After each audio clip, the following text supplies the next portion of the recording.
Hello and welcome back to the worst Warmachine channel on the internet. I'm Dorian, and it's time for another bonus Warmachine Weekly. That's right, the patrons voted for something, and I'm going to do that video. That's one's going to be next, but this is something that I really care about, so I want to do this extra video on it. And what that topic is how to lose the game. Now, as soon as I say that, I know that you're hearing this, or a chunk of you are, you're like, this is ridiculous. Malorian, this is a competitive war game that I came in trying to win. I wanted to hear strategies like how to use this caster, how to use this maneuver, how to use this power attack so I can win games. Why would I want to lose a game? Well, let's do this. I'm going to tell you a couple of reasons why you'd want to lose a game, and if that doesn't resonate with you, that's cool. This is not the type of video that's for this. This is information for a different type of player, and that's fine. You know, down in the description, I always give links to other people's content. Just hop down and go over there. It's all good. I'm not going to be upset about it. So let's do that first so I don't waste your time. Now, the first reason why you might want to lose a game on purpose would be against a new player. So if a new player is coming into your game group, maybe they're absolutely brand new, maybe they've been playing there for a year and they're still pretty dang new and learning things all the time, you may want to be setting up a victory for them. You know, this is the reason why we play some of these games, and the reason why casinos have the flashing lights and all these fun little bells and whistles when you win the game, is because winning does all the great chemicals in your brain that makes you happy. And by giving that to new players, you encourage them to keep on playing, right? If you keep on crushing them, they're probably not going to enjoy it. If now and then, at least, you give them a little bit of a taste of that victory, there's a higher likelihood that they're going to keep coming back. Now, as we're going to go past this first part, we are going to be talking about that there's a spectrum of players and that this is going to be applying in different gradients depending on what style of player you're actually playing against. But just so we know, that's one of the reasons right there, is for those newer players that you're trying to encourage to be staying in the game and being part of the community. The second reason why you might want to be losing a game is because it's not a new player. It's probably a peer, somebody that is, you know, been in the game about just as long as you, maybe even longer, who knows. But the big thing here is that we're throwing it for a different reason. Maybe we're throwing the game because, man, they've been having a rough time this tournament. They made that big mistake. They've been really hard on themselves. They just need a little bit of a win here. Or, man, like, they've been having a rough time, you know, that divorce that's going on, lost their job, whatever it is outside of the thing, outside of our hobby world. Look, they need a little bit of a pep up. Let's go and give them that little taste of victory. And then all of a sudden, you know, we'll maybe keep them inside of our gaming group. And more important like that, like, who cares about the gaming group? We might just improve their lives overall. Now, those are the two reasons.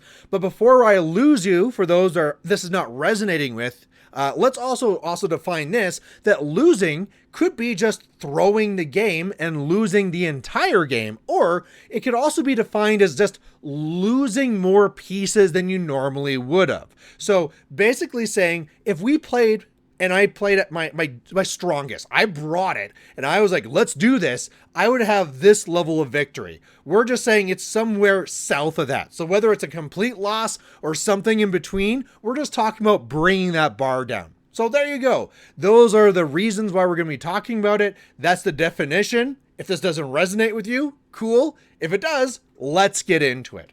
So, as I said, this is going to apply differently dependent on the type of person. So before I get into the different ways where you can be losing games, it's very important that we assess this first part, because if we do this incorrectly, we can be making this situation worse. So there's basically, in my mind, 4 different grades of players that we should be considering. Now, on the top level of this is your ultra competitive player. They're the type of person that maybe is new to Warmachine, but look, they're coming over from 40K. They've been playing it for a long time. They're used to playing in the top tables and winning trophies. These are your top level players that if they come in and you just give them a free win, they might be like, wow, I've mastered this game already. This is garbage. I'm out of here, right? Like, they're the ones that you really don't need to hold their hand. And if nothing else, you might actually have to give them the taste of the challenge to actually entice them to keep playing. So that's on one extreme. The next tick down is going to be that competent player. The one that played, maybe again, 40K or some other game before this. They were never like a top table type player, but look, they know how these games work. They know that you should be looking for what a win condition is and how do you work towards that win condition. And so they'll benefit from getting that little taste of victory, absolutely. But again, that level of hand holding doesn't need to be that extreme either. Next tick down is going to be someone that is familiar with tabletop wargamings, but in no way proficient. So these are the people where if they come in, they're like, oh yeah, I used to play 40K, I'd probably get in a game 2 times a year or something. We might go to a tournament for a laugh. Like, okay, so at this level, they understand how game mechanics work. However, they really are probably going to be looking for that little taste of victory. And, they probably before got very used to be getting destroyed and smashed. And they're probably coming to this new game to be finding a new world and a new opportunity. So if they just get smashed right away, yeah, that's not going to go over well. Then you have that absolutely other far extreme, and that's going to be the type of person where you say like, okay, tabletop games, is this something that you've done before? And they're like, oh yeah, we do board games. They're like, oh, okay, what type of board games? Oh, like last week we pulled out this really complicated one. Yeah, it's Risk, like, oh my god, there's all these cards and things you got to do. Okay, this is the type of person, they have no experience, hand holding to the extreme, and this is how it's going to be going. Now, this is something that is easily forgotten. When I was first going into being a press ganger for Privateer Press, I pretty much followed their formula.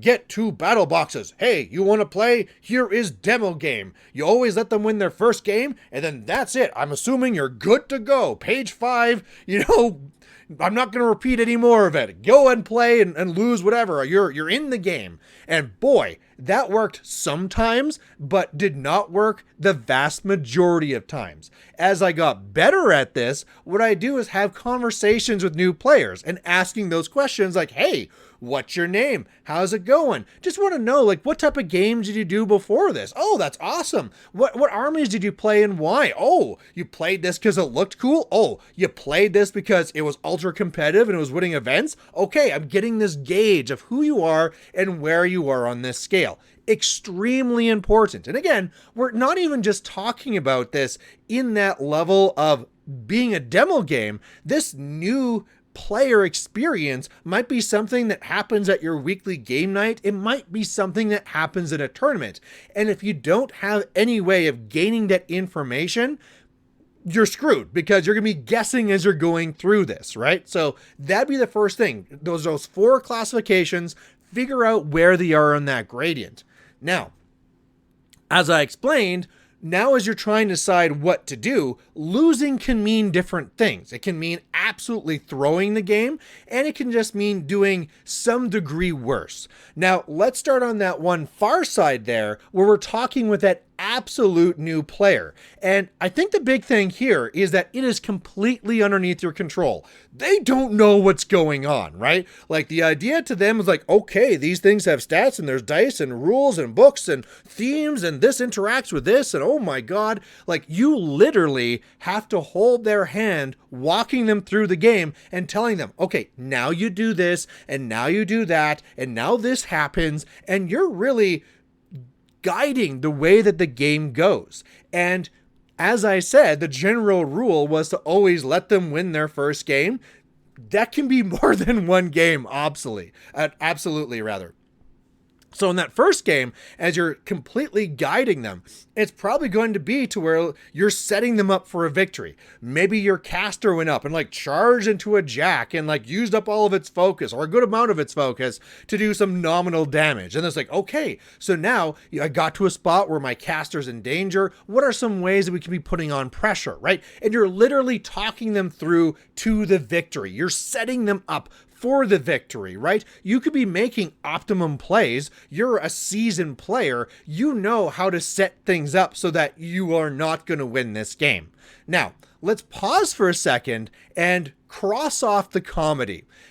When people hear about throwing a game and losing a game, the meme part of it is like, oh yeah, my caster dumps all of its focus, runs towards you backwards, and there you go. Or my things are running out of zones, or whatever silly thing it is. I'm attacking my own things, like ridiculous stuff like that.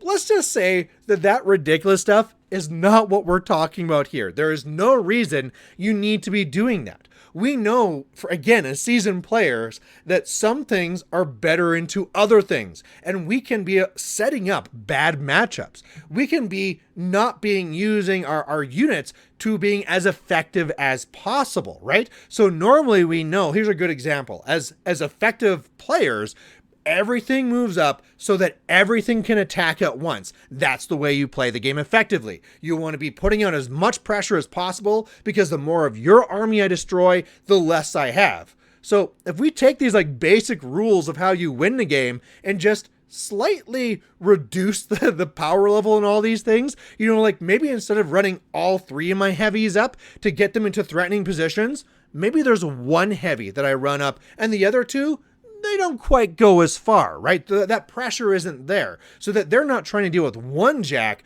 they're trying to deal with 3, or not dealing with 3, they're dealing with 1. You get what I'm trying to say there. So I'm not going to be talking about the comical ways of losing the games. This is going to be the more subtle ways that they're not going to be seeing. And that's very important. As we go up this gradient, the threat of them realizing that you're throwing the game is going to be more and more of a problem. So understanding this and doing this in an intelligent manner is absolutely critical. This has to be done. It can't be the comical, like, oh, you're a new player, derp. Like, 1, you're patronizing them, and 2, they're not learning anything, right? If I can take you through a journey of a game so that you're doing lots of plays and lots of interactions, and at the end of the day, you win, hooray, right? They leave with all that happiness. They're leaving with all that knowledge, though, which is going to be the more important part. So that's that brand new player. Absolute hand-holding. You are the person setting up the game, determining which way it goes, and clearly, if you're not a jackass, you're going to be doing this so that they're going to be going and setting them up for a victory. Okay, that's kind of assumed here. Now, let's go on to the next level, which is going to be somebody that is going to be that level of, they understand games, but, it's not like you have to explain everything to them, not absolute hand-holding. You're going to be obviously teaching them the game as you go through, but you're not going to be dictating every single move as it goes through here. And at the same time, you can't just crush them, because they might be like, yeah, another game I get crushed at? Yeah, I'm out of here. Now, with that in mind, that means that your ability to lead the game is going to be a little bit less. You're going to have some ability there, especially because they don't know all the rules. They know some. They'll know the general idea of how, peace trading works and stuff like that. And so I think what you're going to need to do in this case is, depending on what game they're coming from and what they're familiar with, don't put pressure on the win conditions that they're not familiar with. So 40k players are very good at the idea of needing to do attrition to win, and the idea that you might have to go and capture an objective, right? However, the idea of like assassination and death clock and needing to defend scenarios so that you don't lose on scenario mid-game is not something that they're used to. Now, again, I said this is not comical. This is not like the idea where you're running things out of zones. But you know how normally if there's like a circle over here and a rectangle over there, and so you put your units accordingly so that they're scoring the right things? Well, what if you didn't do that?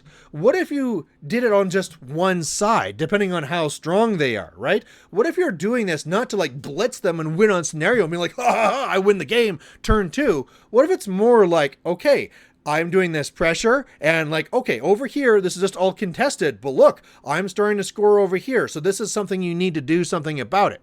Again, it's not the comical, I'm not going into zones or letting you win, but it's making sure that you are having a degree of threat that they can assess, right? They have enough knowledge that they're not totally focused on like, oh my God, how do you even do this game? Like they have a base knowledge of how the game works so that now they can threat assess. And I don't want to be throwing all the threat assessment at once. I want to be giving them a little piece. So as I said, maybe I'm just threatening this zone a little bit. Maybe I'm going to go and just do like a shot on their caster. I'm not going to go straight in assassination, but just like a shot across the bow. Shot them, you know, did a good chunk of damage so that when they decrease the damage by 5 with the focus, they still take like 4 damage. And like, oh wow, my caster's in danger. Okay, we got to start camping more. We got to look for some cover, right? Like again, what's happening here is that by giving them that little taste of the threat of what's going on here, they're now being able to learn how to play the game properly. If I went the other way and just be like, boom, you're dead, they'd be like, oh, well, this game's ridiculous. You know, you just kill my caster and that's it. They're not learning anything other than maybe how much they don't like this game. By showing them what the threats are, they can start learning how to actually deal with them. So that's what I'd be doing here, is just lightly going towards these things. And again, maybe in the end, maybe you let them win. Maybe sometimes they lose, but make sure that sometimes they win some games so they can see some real success. All right. Next tick up. This is that proficient player that went to tournaments, maybe wasn't always on the top level tables, but they know how to play these games. And again, they're going to be another type of person where they're going to be even better at really telling if you're trying to throw the game. By this point here, the idea that you're not moving everything up to be threatening, they're going to be looking at this and be like, oh, why didn't you move up all these things? Is there a reason to hold things back? And either you'll have to lie and be like, oh, it's peace trading. So I do then this one first, and then I'll have this for later. Like either you have to stumble through and lie to them, which will make things worse, or you're going to have to admit it to them, and they might be like, no, I don't want you holding back that much against me. So what I would actually suggest in this case here is maybe again, in deployment, you can maybe make things that are a little bit suboptimal, but I think that word is the main thing that we want to be talking about here. Suboptimal. Maybe it's going to be something where a list that you might be, if you know that you're coming in and training this person or whatever, you might be actually bringing a list that is just worse. So that when you're playing them, you can actually do things all seemingly as strong as possible, but because you're taking worse choices, then it's going to be doing worse against them, right? Or maybe when it comes to the play, you're like, okay, look at this. I'm actually set up here so I could slam you over there, and then once I do that, that thing will be knocked down. Like this thing is admonition, but if I knock that thing down, then it can't get away, or I can run things around it. Look for the suboptimal play. Be it things like, you know, I can charge in there and I can be like, oh, so there's their one trigger. You can get away from adno. Okay. And now this other thing can attack you and it's over, right? Like something like that is that level down you're going to be looking for. You can't do anything super silly. They're going to catch on to this, but suboptimal plays and list building is what's going to be the name of the game here, right? Maybe even at this level, you know, like one of the new things that might be for some of these players coming in is, okay, they can grasp the rules, they understand what's happening, they can start taking on the threats pretty well, but the thing that's getting on them is the clock, right? Just like the idea like, oh my God, and I'm doing this with the clock, I have this much time, you have that much time. Maybe you just start playing slower so they don't realize they're behind on clock. They look like, okay, what's going on? You have 20 minutes and I have 20 minutes. Okay, I'm where I'm supposed to be. This is okay. I can now focus on the game. This is a sweet little lie that you can do that lets them, again, focus on what's actually really important. At the end of the day, if you really want to win the game, you can always speed up in the further turns and switch it over. But in the beginning, you can take that pressure off. Again, the real term here is suboptimal. And then that way they can actually focus on what's important. Now, let's go over another tick here and go to that ultra competitive. This is the person that's going to be coming in and they're going to be they're going to be looking for the most competitive game possible. And so this is the one where you want to be playing at a high level. They're coming over here probably because they got bored, or like the old game they were at was not balanced anymore, or maybe went to pay to win, and they're looking for a new experience that's very competitive.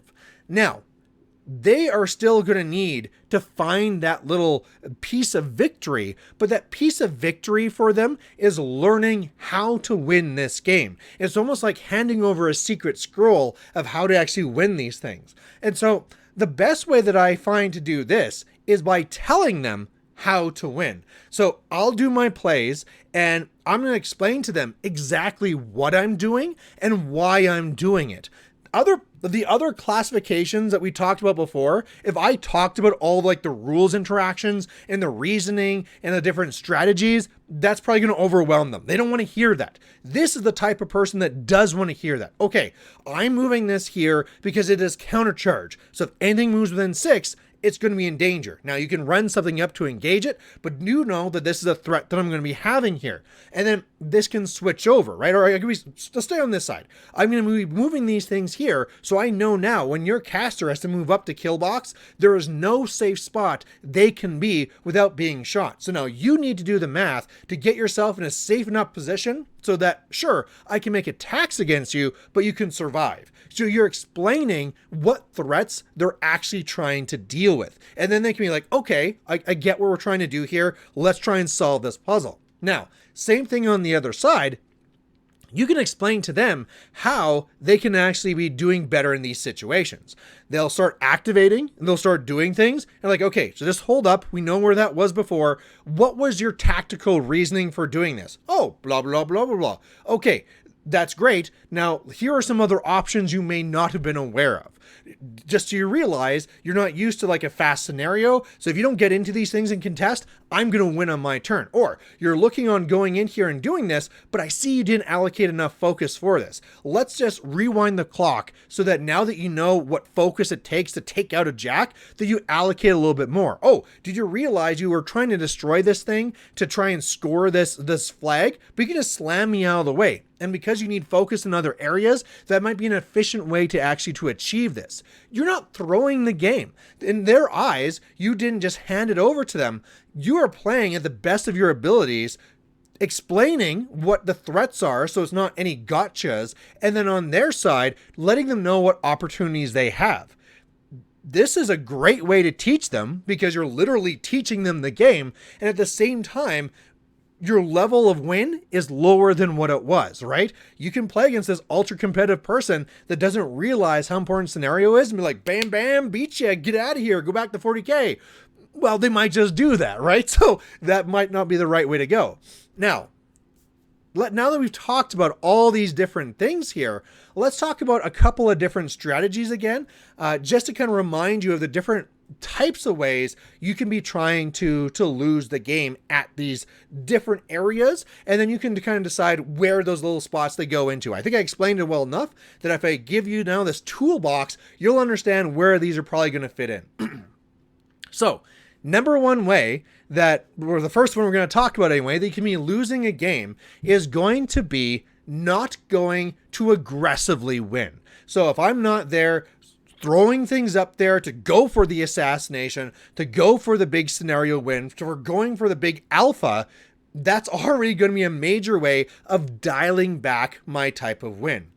Another way that's related to that is to go and semi-go for that for a little start of it so they can understand it's a threat. So in one way, we were talking about just like not even putting on the table. Next one, giving them a taste to be like, look, I'm starting to score over there. You need to do something, but I'm not like score, score, score. You're screwed. I win the game, right? So that's the difference there. That's that I did 5 damage to your caster and now you're aware, right? I'm letting you know something is happening. Now, the next thing that I want to be talking about here is going to be as part of this for that like a whole threat and super alpha, only moving things up to a level of threat. So again, we all know turn 1, everything runs. We can teach that. But then after that, we can go and move pieces so they're not in optimal locations. Maybe this beast is going to be somewhere where, oh dang, that building is here, so I can only be charging this way. I'm not in a stupid spot. I have some covers that I'm doing, but they are now in an opportunity where they can realize that, oh, I can use this building and be over here. We want to reward them for coming up with good decisions. Maybe I go a little bit lower on my caster so that there's an opportunity that they can realize for assassination. Maybe I be a little bit more aggressive with my odd beast or jack so that I'm not killing something that you now can't come back at me. I'm always going in a spot where like, okay, we're peace trading. This is chess. I'm going to give you something. I'm going to take something, then you're going to take something. We're just hopefully going to be taking more than the other person. Now, apart from that, another piece might be actually just giving them something. Now, that giving them of something is not just like, I run up, but it might be something more like, I run this up to take this flag. And they might be, in your head, it's ridiculous to run this really powerful solo just to go and get this flag. But for them to go and take that, they're like, yeah, I can see that thing. That looks like really cool. I can now take it off. You had something from this, but still you're feeding them something. Maybe you're doing that peace trade a little bit more suboptimally.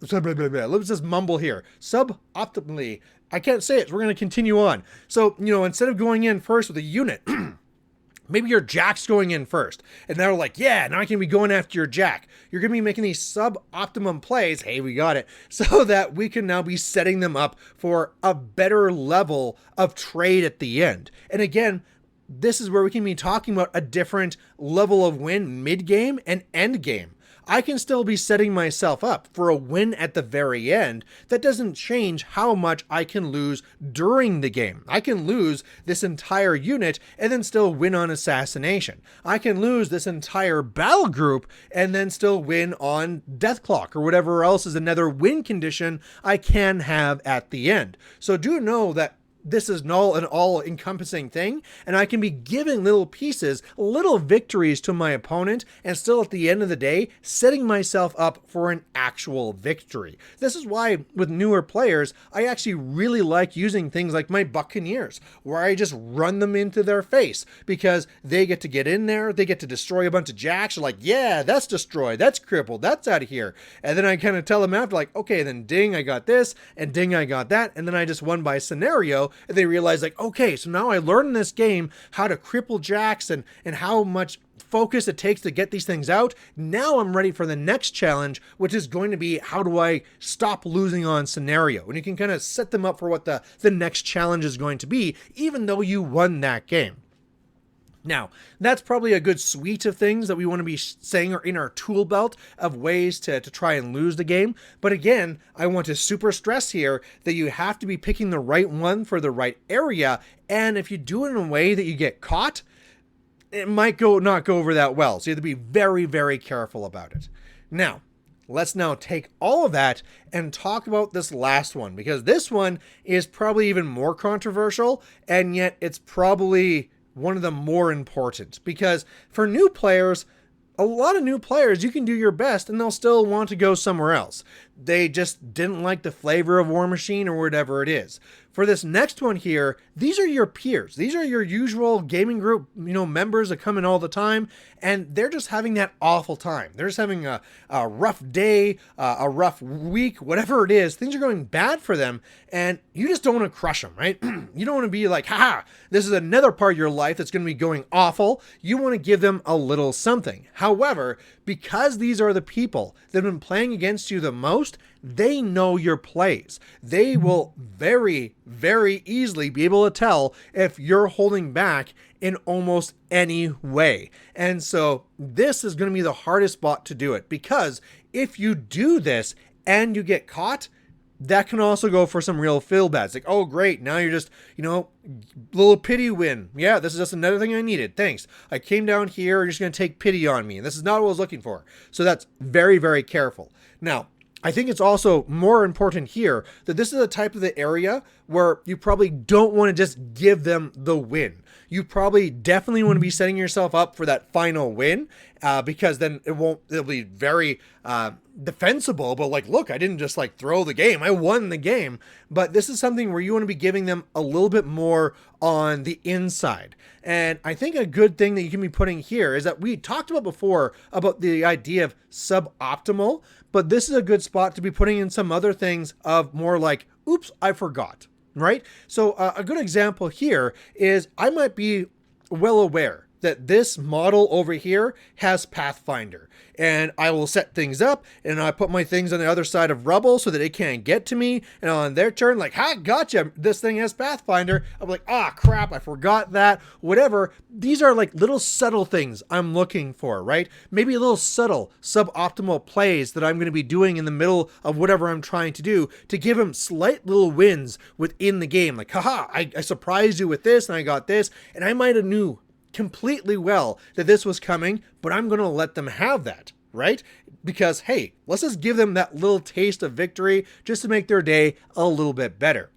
This is dangerous though, and I'm going to re-stress this again, that if you do not feel that you are good at this skill, this is maybe just something that you shouldn't do, because again, if you get caught, you get in a lot of trouble.